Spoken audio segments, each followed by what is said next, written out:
Malam itu, dinginnya angin pegunungan menusuk hingga ke tulang. Bintang-bintang bersinar terang, namun tak mampu meredam kegelapan yang menyelimuti puncak mandi angin. Dua remaja pria, Bayu dan Reno, nekat mendaki tanpa didampingi pemandu. Hanya berbekal senter, tenda, dan semangat membara. Mereka adalah pendaki pemula, baru pertama kali menjejal jalur yang dikenal angker ini. Jarum jam menunjukkan pukul 22.00. Seharusnya mereka sudah mendirikan tenda di pos 3, tapi kabut tebal tiba-tiba turun. Pandangan mereka terbatas, bahkan jarak 1 meter pun tak terlihat jelas. "Gimana nih, Bay? Kayaknya kita nyasar," ujar Reno dengan suara bergetar. Bayu, yang lebih tenang, berusaha meyakinkan. "Tenang, Ren. Kita coba cari jalan. Jangan panik." Mereka terus berjalan, namun semakin lama jalan setapak yang seharusnya ada, tak lagi terlihat. Di tengah kebingungan, mereka mencium aroma melati yang sangat kuat. Padahal di sekitar mereka, tak ada satupun tanaman melati. "Kok wangi melati ya?" tanya Reno. Bayu mengangguk, bulu kuduknya merinding. Tak lama kemudian, mereka mendengar suara anak kecil yang sedang bertawa. Suaranya terdengar sangat dekat. "Bay, dengar gak?" Reno menarik tangan Bayu. Matanya membelalak ketakutan. Suara anak kecil, padahal gak ada siapa-siapa di sini. Tiba-tiba, senter Bayu mati. "Sial, baterainya habis," ucapnya. Mereka kini dalam kegelapan total, hanya diterangi cahaya rembulan yang redup. Suara tawa anak kecil itu kini terdengar semakin banyak, seolah-olah mereka dikelilingi oleh puluhan anak-anak tak kasat mata. "Kita lari aja, Ren," bisik Bayu. Mereka berlari tanpa arah, menembus kabut dan pepohonan yang tak jelas bentuknya. Langkah kaki Reno tersandung, ia terjatuh. Kakinya terkilir parah. "Aduh, Bay, kakiku sakit banget," rintihnya. Bayu panik. Ia tahu mereka harus segera menemukan tempat aman. Namun, saat ia membantu Reno berdiri, ia melihat sesuatu yang takkan pernah ia lupakan. Di balik pohon beringin tua, ada sosok wanita berambut panjang, mengenakan gaun putih yang lusuh, wajahnya pucat, matanya merah menyala.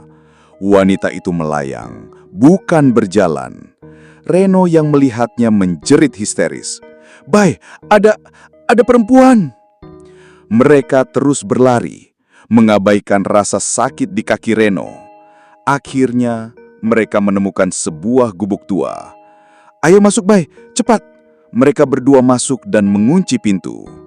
Di dalam, gubuk itu sangat kotor dan berdebu.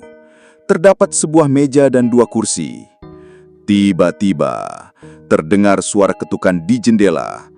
Tok, tok, tok. Bayu dan Reno saling menatap. Jantung mereka berdetak kencang. "Gak mungkin, itu di luar," bisik Bayu. Tapi suara itu bukan dari luar. Suara itu berasal dari dalam gubuk, dari bawah meja. Mereka tak berani melihat ke bawah. Bayu memejamkan mata, menggenggam tangan Reno yang dingin. "Kita di sini aja, jangan bergerak," katanya, mencoba menenangkan diri dan Reno. Keheningan kembali menyelimuti mereka, namun hanya sejenak. Tiba-tiba, suara ketukan itu menghilang dan digantikan oleh suara wanita yang menyanyikan lagu Nina Bobo. Suara itu terdengar sangat jelas, tepat di telinga mereka, seolah-olah wanita itu sudah berada di dalam gubuk. Reno mulai menangis. Ia tak kuat menahan ketakutan yang mencekam. "Tolong, jangan ganggu kami," Bayu memberanikan diri berucap. Suaranya bergetar. Lagu itu berhenti. Lalu terdengar suara tawa yang sangat menyeramkan. "Kalian takkan bisa lolos," bisik suara itu.